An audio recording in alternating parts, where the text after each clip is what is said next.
Hi friends, மாங்காய் பச்சடி எப்படி பண்ணலாம் பார்க்கலாம் வாங்க. அதுக்கு ஒரு ஒட்டு மாங்காய் எடுத்திருக்கேன்.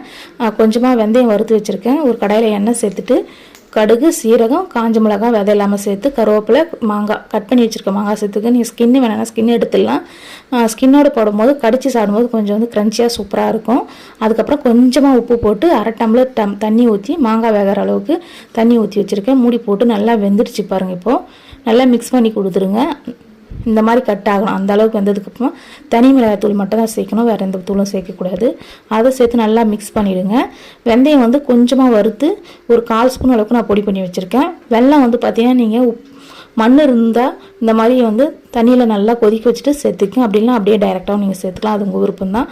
வெந்தயம் நல்லா பொடி பண்ணிவிட்டு நல்லா கிளாஸி ஃபினிஷ் வரும். இந்த மாதிரி வந்ததுக்கப்புறம் நீங்கள் கொஞ்சமாக வெந்தய பொடி சேர்த்துட்டு இறக்கிட்டால் ஒரு சூப்பரான மாங்காய் பச்சடி ரெடி ஆகிடும். இது தயிர் சாதத்துக்கு, சாம்பார் சாதத்துக்கு எல்லாத்துக்குமே ஒரு சூப்பரான காம்பினேஷன்.